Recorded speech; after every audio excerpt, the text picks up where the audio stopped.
Hello everybody. Good morning, good evening. I don't know whether it's for you which time of the day.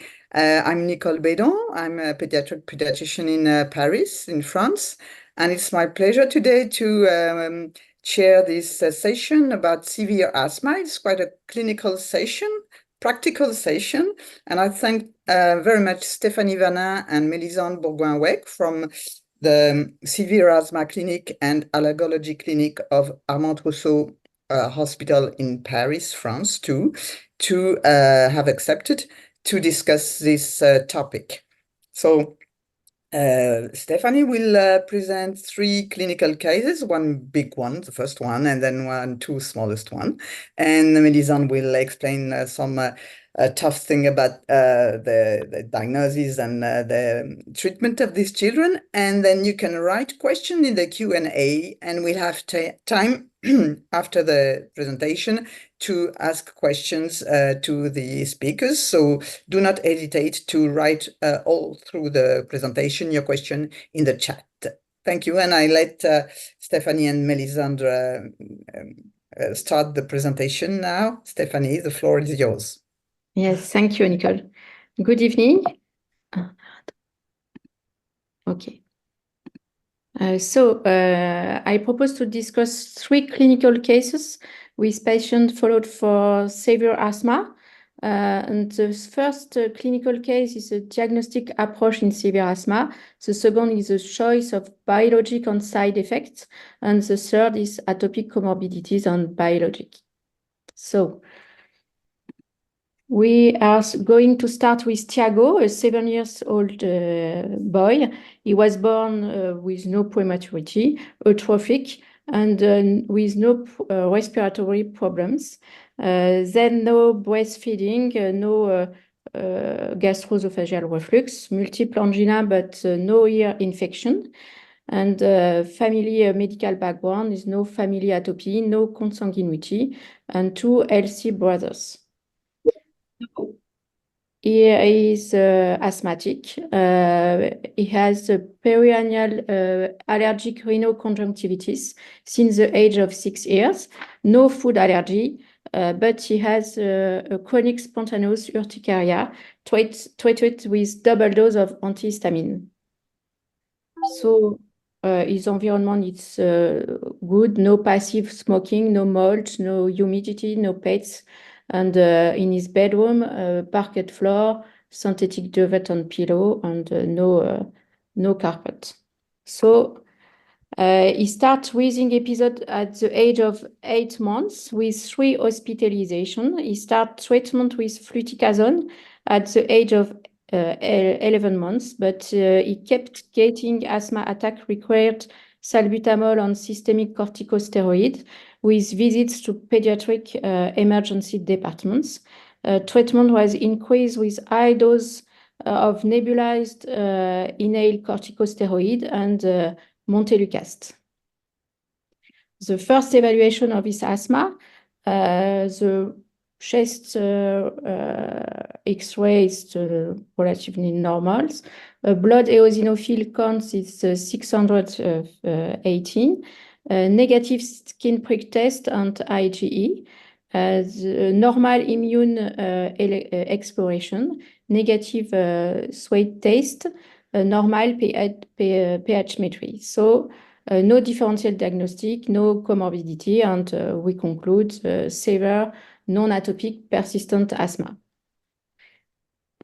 So with his the high dose of nebulous inhaled corticosteroid has continued with an additional atropinic treatment, but control was not okay. A new assessment was decided at the age of 6.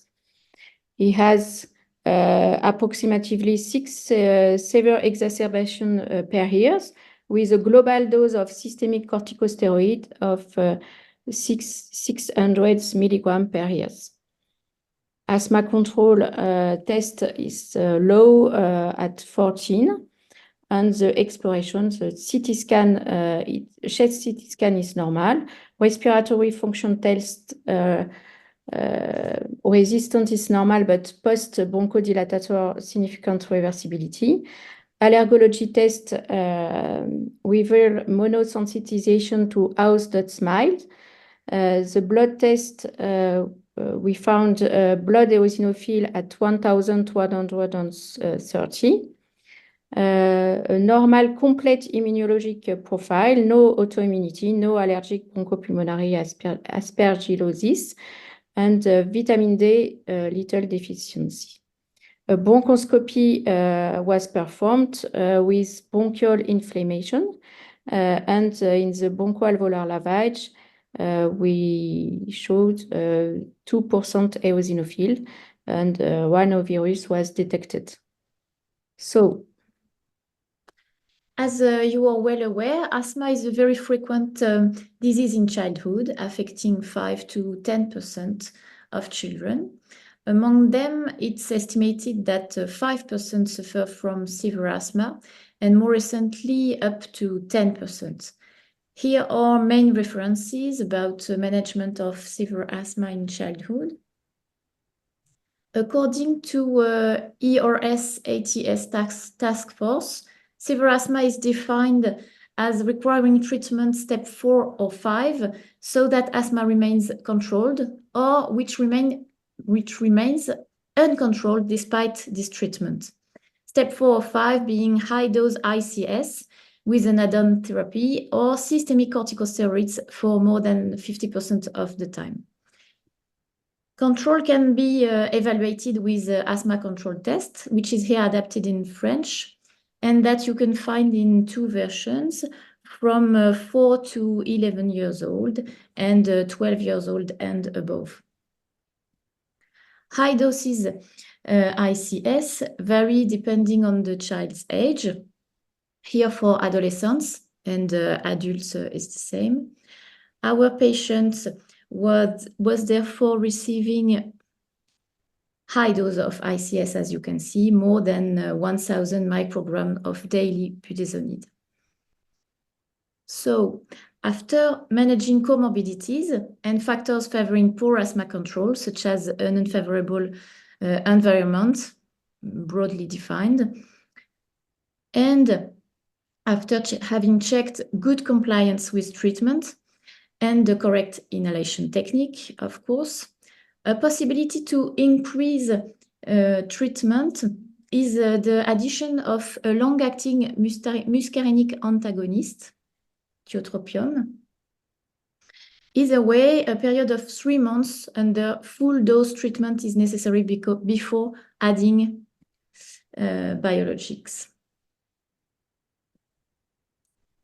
Corticosteroids are very efficient on asthma symptoms, of course, but their use carries a significant risk of adverse effects, such as osteoporosis, ulcers, high blood pressure, cataract, diabetes, and obesity. And this particularly at high doses, and even more so in case of systemic administration. So the evaluation of the annual cumulative dose of systemic corticosteroid is therefore very important and must alert in the event of a dose greater than 500 milligrams per year in children and above 1 gram per year in all patients. French recommendations for the management of difficult asthma follow the GINA recommendations, which are obviously to confirm diagnosis of asthma, first of all, then assess symptom controls and take care of modifiable risk factors, assess comorbidities and treat them, assess inhaler technique and compliance, improve them if needed, and share decision-making with child and parents' preference and goals. Don't forget asthma comorbidities in pediatric severe asthma, of course. You have to be careful in evaluating a children with severe asthma to consider various comorbidities, atopic comorbidities, of course, allergic rhinitis, atopic dermatitis, and so on, but also non-atopic comorbidities like anxiety and depression, dysfunctional breathing, obstructive sleep apnea, gastroesophageal reflux. All of them can alter asthma control and worsen quality of life. Obviously, atopic comorbidities are particularly important. In this study, carried out in different large cities in the US, authors found 5 clusters of children, the more severe cluster being the most atopic one, with more IgE food allergy, more allergic rhinitis, and more atopic dermatitis. So children with severe asthma have less asthma control, obviously, more atopic comorbidities, as we said, more exacerbations, a bad impact on life quality, greater risk of side effects from treatment, worse pulmonary function, more tobacco exposure, and more hospital admissions, including ICU. Adults suffering from severe asthma have different characteristics to note. They are more often women, contrary to children who are more often boys. More obstruction, they have more obstruction, less atopy, and more oral corticosteroids. Phenotyping patients, following markers are very useful. Blood eosinophils, of course, exhaled nitric oxide, which is a reflect of eosinophils in airways, lung function, airway infections, and IgE. Represented here are the different phenotypes described in the childhood asthma. As you can see, severe asthma with multiple allergies is severe and persistent phenotype. So, which is the phenotype of this patient, Thiago? We can therefore conclude that he has Th2 severe persistent asthma allergic to Dutch mite, but uncontrolled with allergic rhinoconjunctivitis to mites, chronic spontaneous urticaria, but no comorbidity and no changeable factors like environment, technical, and compliance, but with a global dose of systemic corticosteroids over the last 12 months, high with 600 milligrams. 4 biologics are currently authorized in children asthma, omalizumab being the first historically. The 4 of them have proven effect on decreasing exacerbations, mostly severe exacerbations, and improving asthma control tests and quality of life. Dupilumab and tezepelumab also have proven improvement of FEV1, on the contrary of omalizumab and mepolizumab. They are broadly well tolerated, all of them. So for which phenotype can we associate with each biologic? Omalizumab is intended for allergic severe asthma with multiple allergic comorbidity. Mepolizumab for severe eosinophilic asthma. Dupilumab for eosinophilic asthma and atopic dermatitis. And tezepelumab is designed for both type 2 and non-type 2 asthma. European authorization for omalizumab, which is anti-IgE, is severe persistent asthma, uncontrolled with high-dose ICS and additional treatment, and with an allergy proven to a perennial allergen. It's authorized for children over 6 years old. Also, it's indicated in chronic spontaneous urticaria above 12 years old. It's also used, but off-label, in nasosinusal polyposis, IgE-mediated food allergy. This use is now authorized in USA. Improving tolerance of immunotherapy, and also for atopic dermatitis and vernal keratoconjunctivitis. So we propose to Thiago to start omalizumab, and which doses it ate 26 kilos on this total IgE, it's 410, and so he needs 300 milligram per month. But for his chronic spontaneous urticaria, can we expect it to be effective? Yes, for the dosage is fixed at 300 milligrams per month, so we can hope that omalizumab will also be effective. How much time between the next medical exam after starting biologic?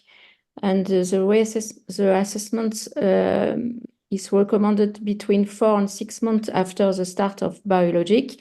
So we regarded the improvement of ICT score, the cumulative dose of systemic corticosteroid, severe exacerbation and emergency room visits, the respiratory function test, the comorbidities, and the quality of life, and the tolerance of the drugs also.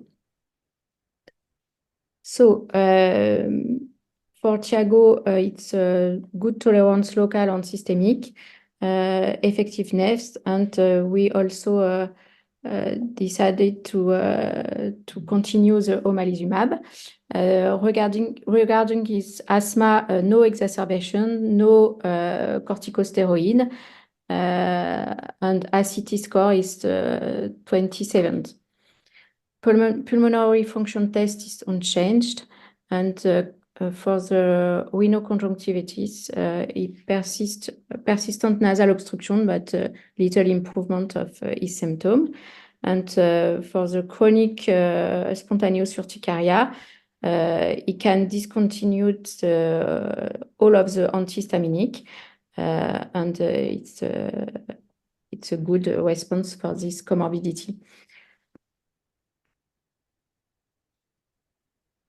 3TR group is currently developing a score to assess efficiency of biologics biologic treatment, considering pediatric asthma quality of life questionnaire, asthma control test, maintenance oral corticosteroid use, severe exacerbation, and FEV1. So we wait for this score to be available in clinical practice. But for the moment, we assess efficiency with these parameters by ourselves. So, Thiago is an excellent respiratory response, and the biologic is maintained, and a reduce of ACA's dose in moderate dose. So, the second case is Tom medical history, a 16-year-old teenager. He was referred to our department for a second opinion for a child whose dermatologist has suggested starting cyclosporine for severe atopic dermatitis after failure of local corticosteroid and tacrolimus. He has also severe asthma with 2 previous stays in intensive care for severe attack, and is treated with high dose of ICS and LABA. Investigation revealed multiple sensitivities to birch, grass, pets, and molds. He also has periannual rhinoconjunctivitis. He has IgE-mediated food allergy to egg.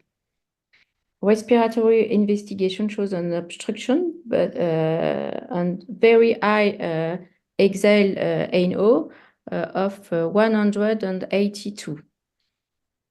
The blood count showed eosinophil elevated to 1040, and the bronchoscopy, revealed bronchial inflammation and bronchoalveolar lavage shows 3% eosinophils. His phenotype is therefore severe Th2 allergic and eosinophilic asthma. So what can you propose to Tom? As previously discussed, omalizumab is aimed at allergic severe asthma. So it could be proposed to Tom, who has multiple allergies. But in this case, we chose dupilumab because he's suffering from very severe atopic dermatitis. And dupilumab is probably the best choice for this specific atopic comorbidity. European authorization for dupilumab is additional maintenance treatment for T2 severe asthma with elevated blood eosinophils, which was the case here, and or elevated FeNO for children over 6 years old now.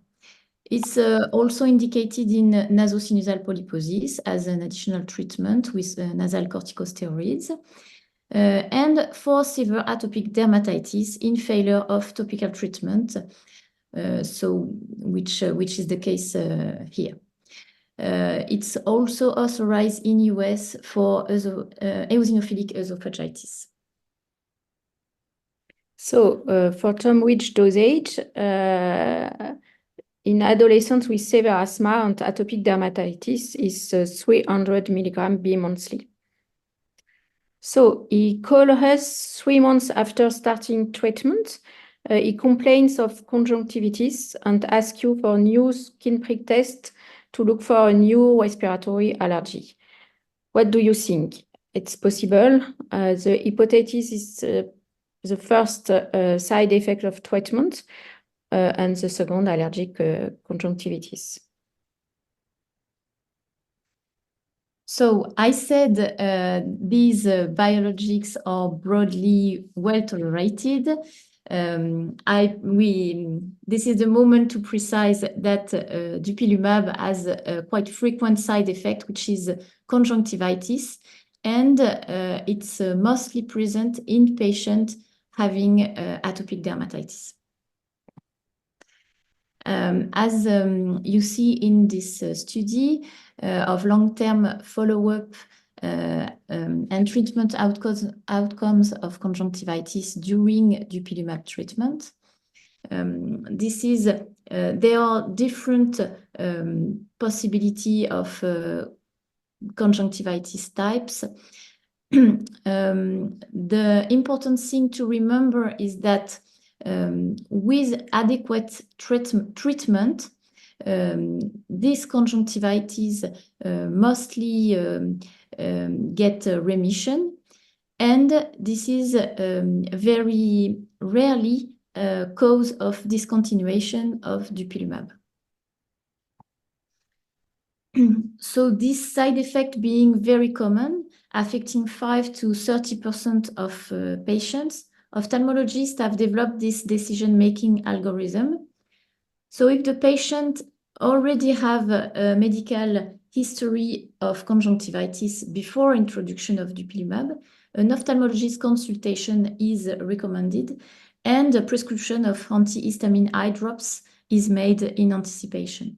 In the absence of medical history of conjunctivitis, the patient is simply informed of this possible adverse effect, also of its good prognosis, and the warning signs which should lead him to consult.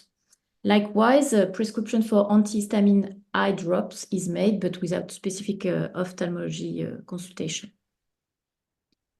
So currently 3 years into dupilumab, he has a good response with atopic dermatitis controlled and discontinuation of tacrolimus. Asthma is controlled with moderate dose of ICS and LABA with ICT score 23. Respiratory function tests were normalized, and blood eosinophil at 580 is egg tolerant, and as a conclusion, the response is excellent. Yes, so I just jump in to comment the lung function of this case, and you can see many figures, but it's going to be quite quick. And the age of the child is on the top line, just under the treatment, and you can see that the two left columns were before the dupilumab treatment, and the three right one after the beginning of the dupilumab. And so all abnormal values are in red. In green, it's subnormal, so a high value, so very normal. And in brown is a limit of normal value. So the first lines are on the plethysmographic volumes, and it's all in black font, so it's all normal. So Tom has no distension, and he has normal FRC, RV, and RV TLC ratio. Then you got the area resistance and specific area resistance. It's also normal. But if you look at the two left column, and it's the value percentage of predicted and Z-score. Well, I look at the Z-score because I'm used to it, but you can look at the percentage of value if it's easier for you. You can see that the resistance are within the normal range on the two left row, but they pass from 1 Z-score to less than 1 Z-score on the three right columns, meaning that they are decreasing from before to after dupilumab. And this is related to on the penultimate line to the reversibility. You can see the reversibility of rho and S rho were in red for S rho, which means that it's significantly reversible. So it's within the normal range, but reversible, which is often the case in resistance because it's more accurate to detect reversibility than to detect baseline obstruction. And rho is limit of reversibility. So the resistance are within the normal range, but reversible before the dupilumab. And then the spirometry, you can see that all the numbers before dupilumab are also within the range of normal, but you can see that FEV1 is significantly reversible.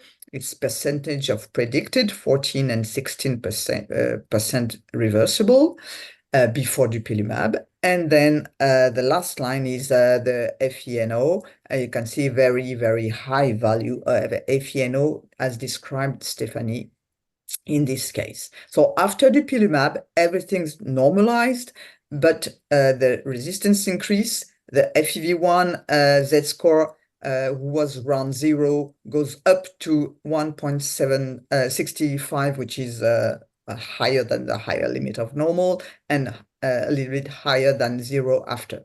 So as a consequence, the reversibility disappear because when you got normal, the more normal your result, the less reversibility you have, and the FeNO was decreased and normalized at 10 ppb.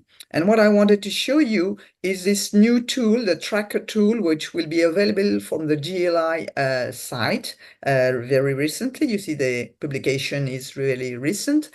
And it's very interesting. It's the trajectories of lung function in percentage of predicted. And you can see children in brown, yellow, I don't know the color exactly, who would not reach a high normal level at 20 years of age of lung function. In green, the children, subject who will reach 100% at 20 years of age. And in blue, the high function subject who will reach more around 120% predicted at 20 years of age. And you can see the plots of the patient here, and we can see that this child has a high lung function, and which is not incompatible with severe asthma diagnosis. And we know that many children with severe asthma diagnosis have high lung function, but they may be very obstructive and very reversible.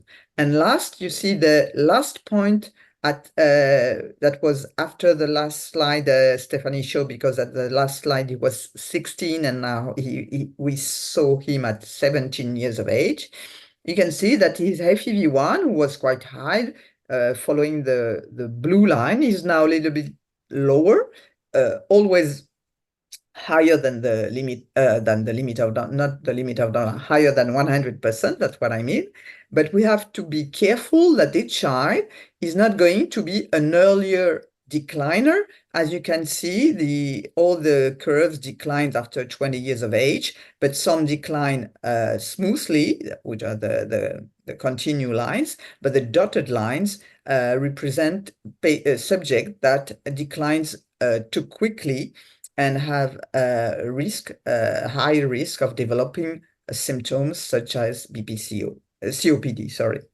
And so this last point for Tom, I don't know the name, yes, it was Tom, is not encouraging, and we hope that the next time we see him, he will go up and reach again a high lung function as he was before. Thank you. And don't hesitate to put question in the QA and in the chat before the end of the clinical case. Thank you.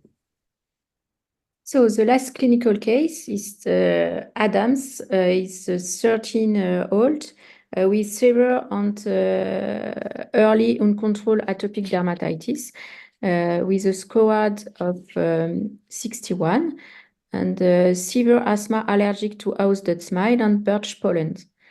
He has already been admitted in intensive care for a severe attack and required treatment with high doses of inhaled corticosteroid and salmeterol.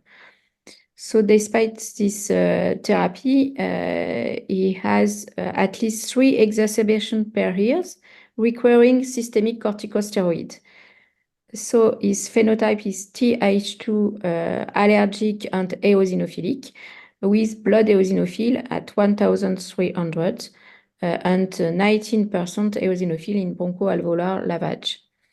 He also had respiratory function with obstruction, and the ICT score is low 9.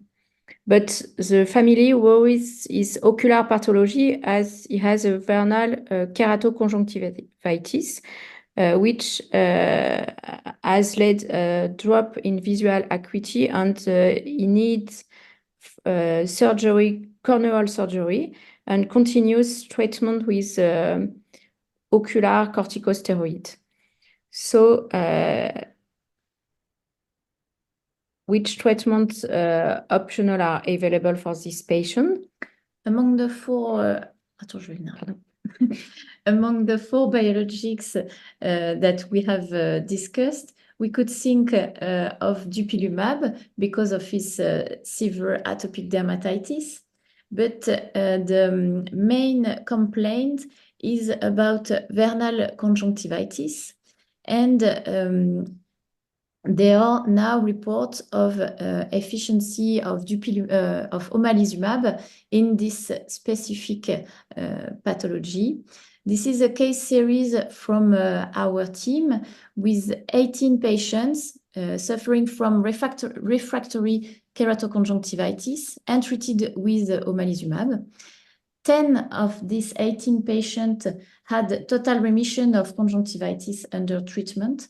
6 had partial effectiveness of omalizumab. For 2 patients, omalizumab was a failure, and Biologics was switched to anti-IL-5. During the follow-up, 6 patients had discontinuation of omalizumab, and 4 of them had a relapse of their pathology, keratoconjunctivitis. And for atopic dermatitis, there is some evidence also of omalizumab effect. In this study, 62 children were treated with omalizumab for atopic dermatitis with high initial score, median 69, and 68% of these children had systemic treatment for their atopic dermatitis, showing its severity. With omalizumab,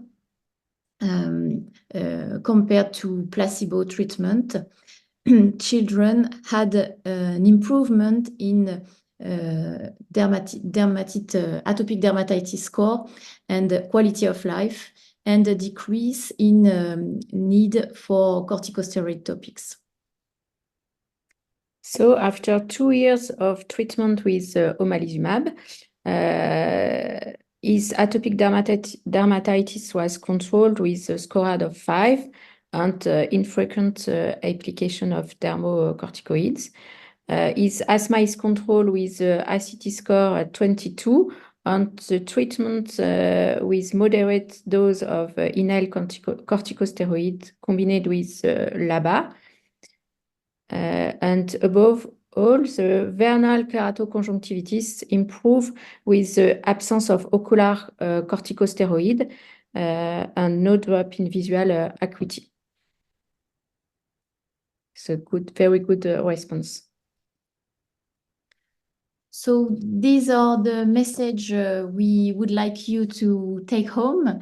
Phenotypic assessment of asthma is absolutely essential to allow personalized therapeutics. And this needs to consider comorbidities, atopic or not. Then after choosing a biologic, it's necessary to assess effectiveness of treatment and if needed to change it, and obviously to search for side effects. Thank you. Thank you. Well, thank you very, very much for this very clear presentation and interesting case, which show different clinical presentation and response to treatment. So I don't know if I got the good connection, Miriam. I cannot see any question in the chat, or am I missing something? There are actually no questions in the chat. So while you are thinking about which question you are going to ask, I got one question because I don't know everything, of course. And my question is, if I understand the side effect of the dupilumab, which was described as a conjunctivitis, it is? Yes.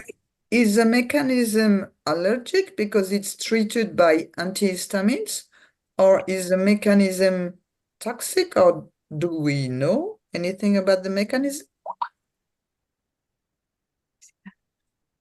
Yeah, we don't, to my knowledge, we don't really know the mechanism, but it's not an allergic mechanism.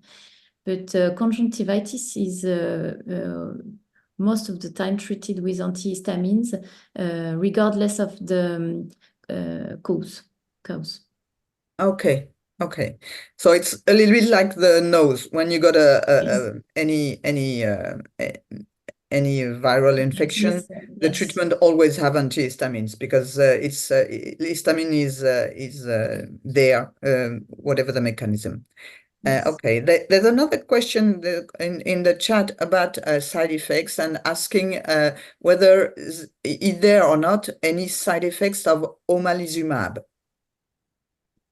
Yes, but même peut-être on pourrait mettre la diapo.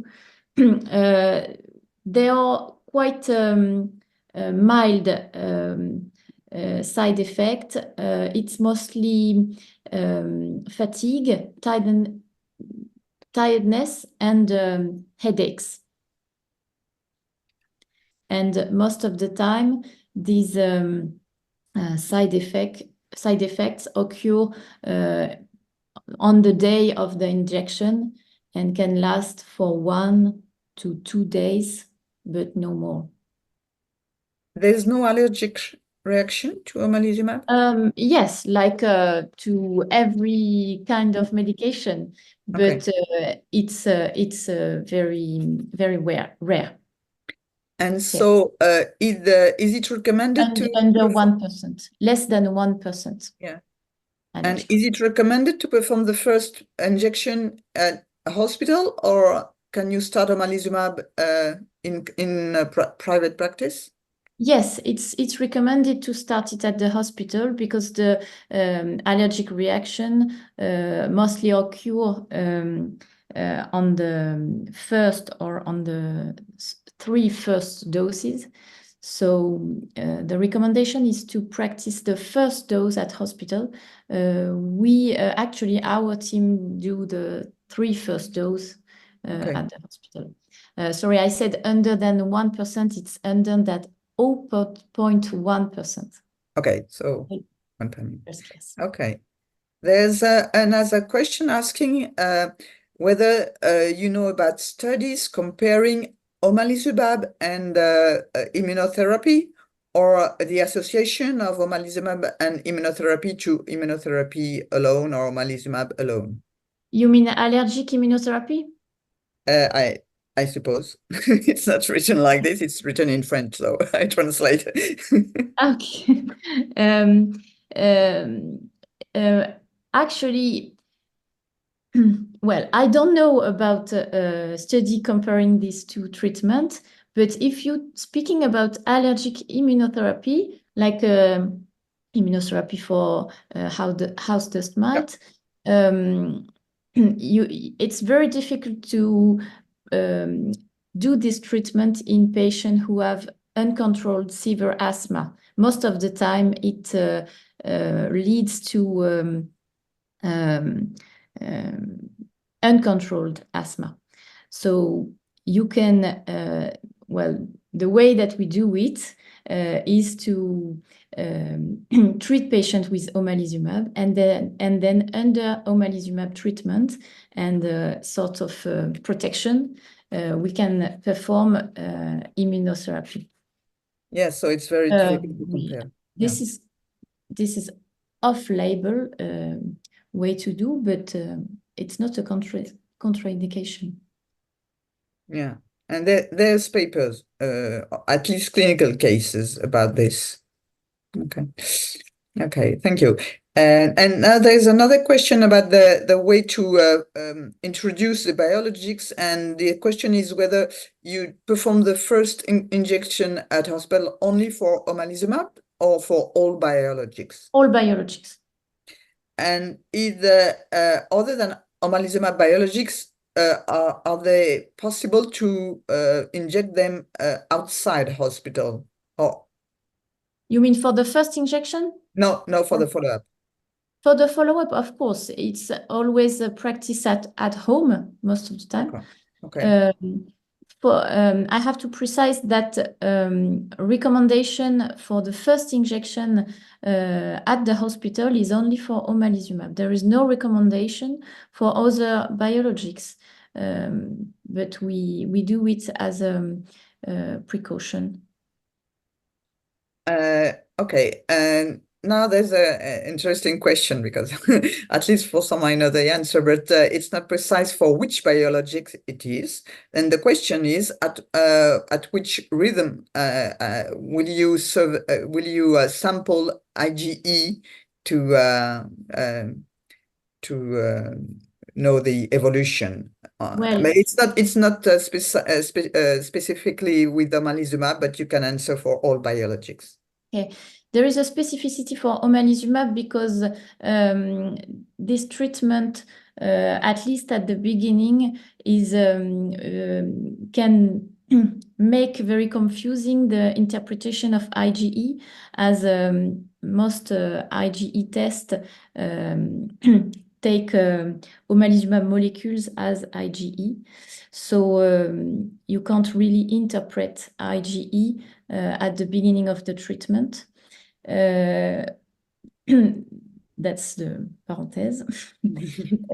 And then there is no recommendation for the follow-up of IgE. Most of the time, we recommend to do it. Well, it's not a recommendation. We do it once a year or twice a year, as every other follow-up of. And what does it tell you? What does if the IgE just stays stable or decrease or increase? What does it tell you if the child is going okay? Yes, mostly for food IgE, we can expect improvement of food tolerance, and so we can try to reintroduce some food. In subject taking biologics, you mean? Yes. Okay. So you use biologics for food allergy, Yes. as for respiratory allergy. This is still off-label in France, but this is now authorized in US, so probably in a few months here in Europe. But there are lots of evidence that omalizumab could be a very good treatment and make it possible to have oral immunotherapy to food allergens and also to reintroduce some food. So in children without asthma. Yes, also, yes. Well, first evidence were obviously in children having asthma and food allergy, but now it's also authorized for food allergy specifically.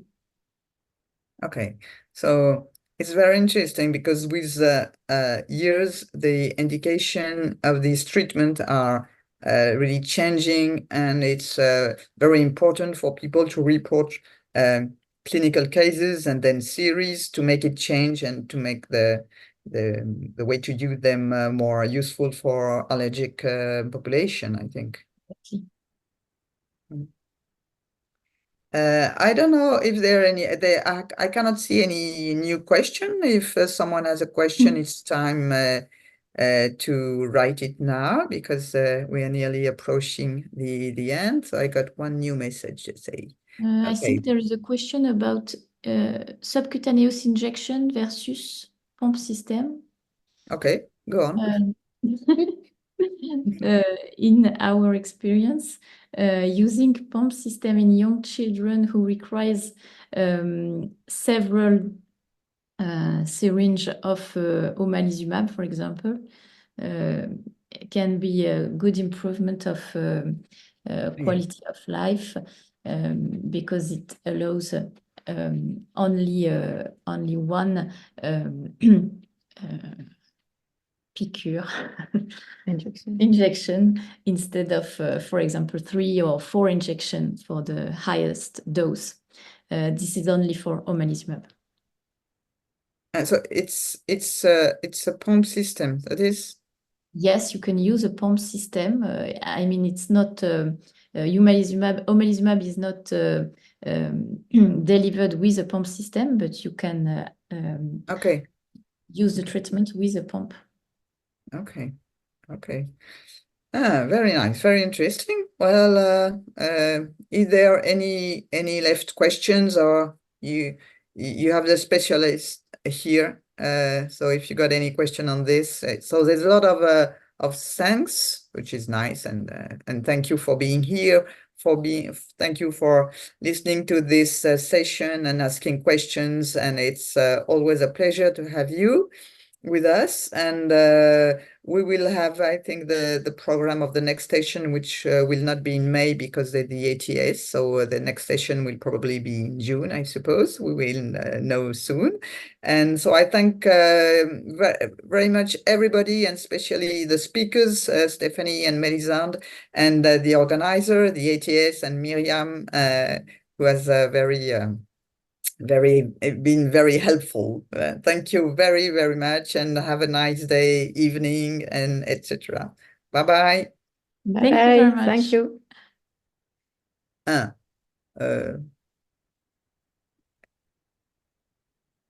There is a question now. I think it's a comment on the conjunctivitis mechanism, but it's not clearly understood. And several hypotheses. So that's very interesting. Thank you very much. Yeah, I think everybody is okay. Okay, thank you. Okay, thank you very much. Bye-bye. Mhm.